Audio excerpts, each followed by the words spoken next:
Hello students, good morning. This is Abhishek sir and you are watching English Stage Institute's this video and we are going to practice here English non-stop fluency. English fluency which is actually required for each and everyone.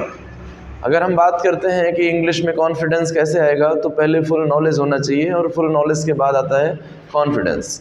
तो आज हम बात करेंगे कि English क्या है, कैसा है और कितना इजी है, हम इसे कैसे प्रैक्टिस कर सकते हैं बेहतर सेंटेंसेस के ज़रिए और अच्छे प्रैक्टिस के लिए।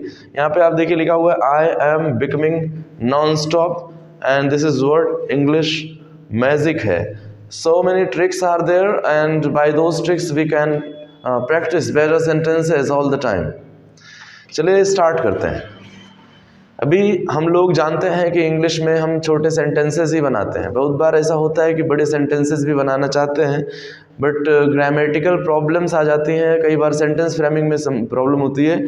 तो ऐसे में हमें उसको समझने के लिए अपना सेंटेंस फ्रेमिंग अच्छा करना होगा।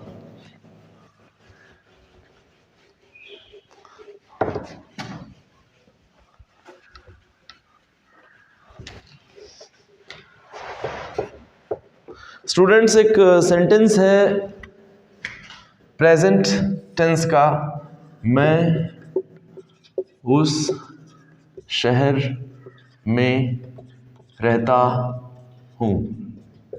ये प्रेजेंट इंडेफिनिट टेंस का सेंटेंस है, मैं उस शहर में रहता हूँ और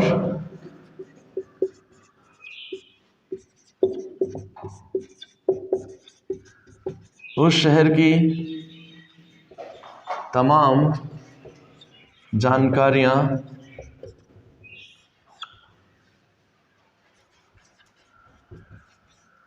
इकट्ठी करते रहता हूँ। ये जो दो सेंटेंसेस आप यहाँ देख सकते हैं, एक है मैं उस शहर में रहता हूँ और उस शहर की तमाम जानकारियाँ इकट्ठे करता रहता हूँ। ऐसे सेंटेंसेस और भी लॉन्ग हो सकते हैं, बड़े हो सकते हैं। आपको इसे ट्रांसलेट करने के लिए जो स्टेप्स फॉलो करने हैं वो सबसे पहले यहाँ पे जो मैं है उसे आपको लिखना होगा आई। अब उसके बाद आपको ये लास्ट के दो वर्ड्स पे फोकस करना है। सबसे पहले फर्स्ट, उसके बाद लास्ट और उसके बाद मिडिल। तो यहाँ पे एक फॉर्मूला हमने बनाया हुआ है, उस फॉर्मूला को हम बोलते हैं फिल्म फार्मूला, FILM। ये जो फिल्म फार्मूला है स्टूडेंट्स, ये उन सब स्टूडेंट्स के लिए एक वरदान जैसा है जो इस इंग्लिश को जस्ट अभी स्टार्ट कर रहे हैं, जिनको अभी तक एक भी सेंटेंस कभी उन्होंने ट्रांसलेट नहीं किया था। उनके लिए एक वरदान जैसा है कि आप इस फॉर्मूले में फर्स्ट, लास्ट, मिडिल देख सकते हैं। फर्स्ट जो कि FIRST होता है और लास्ट जो कि LAST and M means middle. So आपका जो फ्रेमिंग है वो फिल्म फार्मूला से फर्स्ट, लास्ट, मिडिल से हम इसे ट्रांसलेट करना चाहते हैं। यहाँ पे है सबसे पहले फर्स्ट आपने आई लिखा, लास्ट इसके बाद है, लास्ट में आता है रहता हूँ। रहता हूँ, रहना, लिव। रहने को नॉर्मली बोलते हैं लिव या स्टे और इसमें DWELL ड्वेल भी होता है रहना। रिजाइड मीन्स भी रहना होता है स्टूडेंट्स और एकोमोडेट मीन्स भी रहना होता है। और इस तरह से वर्ड्स कई सारे होते हैं जिन्हें आप किसी भी एक वर्ड को आप इसमें ऐड कर सकते हैं अपने सेंटेंस में। यहाँ पे है मैं उस शहर में रहता हूँ, तो आपका जो फॉर्मूला है फर्स्ट, लास्ट, मिडिल। तो सबसे पहले आपने लिखा आई और उसके बाद आपने रहता हूँ, रहना, मान लो हमने लिव को लिया। देखो लिव और स्टे में एक अंतर है, वो भी आप समझिए।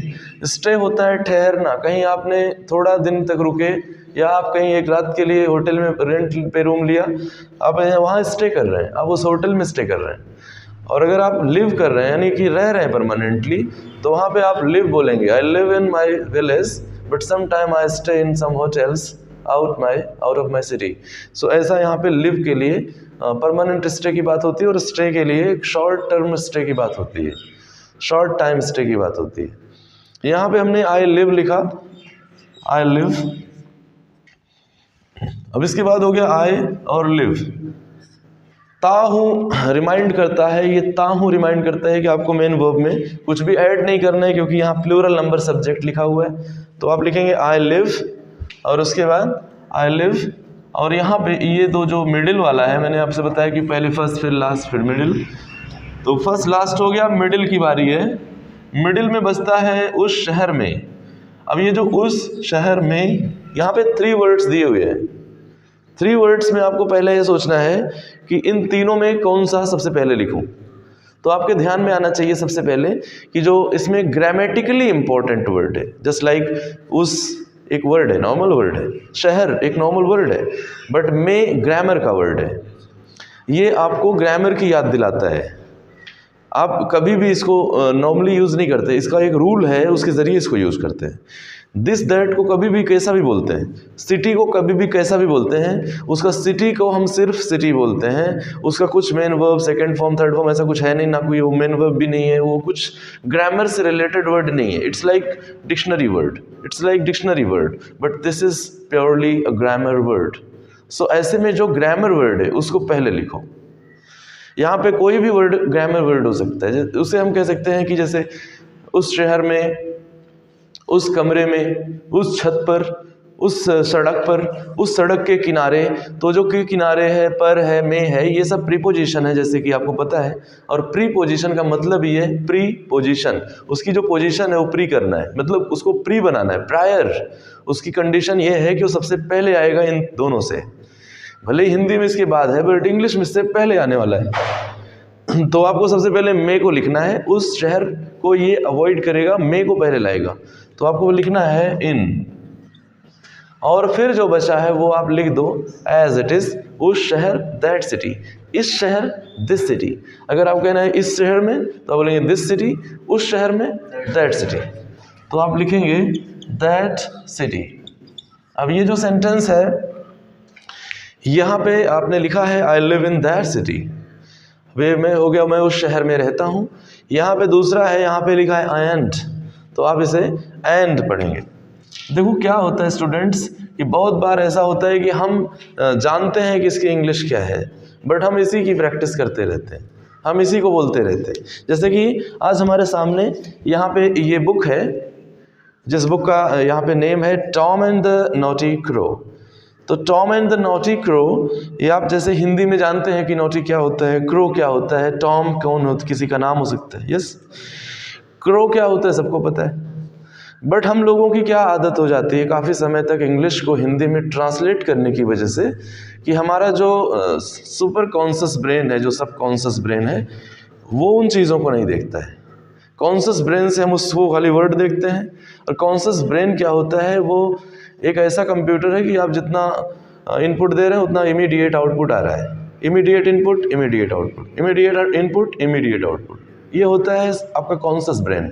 सब कॉन्शियस ब्रेन वो होता है जब आप अगर किसी भी चीज़ में गहराई में जाने की प्रैक्टिस करते रहते हैं बार बार, तो सब कॉन्शियस ब्रेन आपका एक्टिवेट हो जाता है। जैसे आपने इसी नाम को इस तरह से पढ़ सकते हैं, टॉम और शरारती कौवा।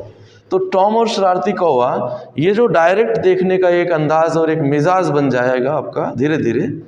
हम तेज किसको कर रहे हैं, सब कॉन्शियस को। वो देखते ही समझ जाएगा कि Tom and the naughty crow, मतलब Tom and the naughty crow. अगर हमें इसे बोलना है तो हम बोलेंगे Tom and the naughty crow, but समझने के लिए हमको समझना चाहिए इमीडिएट कि टॉम और शरारती कौवा। और ऐसा करके मैंने देखा है कि हम डायरेक्ट इसको, जैसे कि बहुत सारे लोग इंग्लिश न्यूज़पेपर पढ़ते हैं शहरों में, बहुत सारे लोग मैगजीन्स पढ़ते हैं, बहुत सारी डायरीज पढ़ते हैं, अपनी डायरीज इंग्लिश में लिखते हैं, तो कभी वो ऐसा इंग्लिश पढ़ के हिंदी नहीं समझते उसका, वो डायरेक्ट इंग्लिश में हिंदी को अंदर उसमें एब्जॉर्ब कर लेते हैं। तो टाइम नहीं लगता ट्रांसलेट करने का। आज जो आप ट्रांसलेशन में टाइम लगा रहे हो, आज जैसे आप बुक्स पढ़ते हो तो आप पहले एक सेंटेंस पढ़ते हो, फिर उसको ट्रांसलेट करते हो। अगर कोई वर्ड नहीं आया तो आप वहाँ रुक जाते हैं, या किसी की हेल्प नहीं मिली तो ट्यूशन की ज़रूरत पड़ती है। ऐसे होता क्या है, आपका सब कॉन्शियस बिल्कुल काम ही नहीं कर रहा होता है। आप खाली इमीडिएट इनपुट दे रहे हैं, इमीडिएट आउटपुट मिल रहा है। अगर कोई वर्ड की इंग्लिश नहीं आई तो आपका काम स्टॉप हो जाता है। बट यहाँ पे एक सब कॉन्शियस को प्रैक्टिकल बनाने की और बार बार आपका जो ध्यान है उसको लगाने की ज़रूरत है। आज मैं आपको दिखाता हूँ कि रीडिंग कैसे किया जाता है।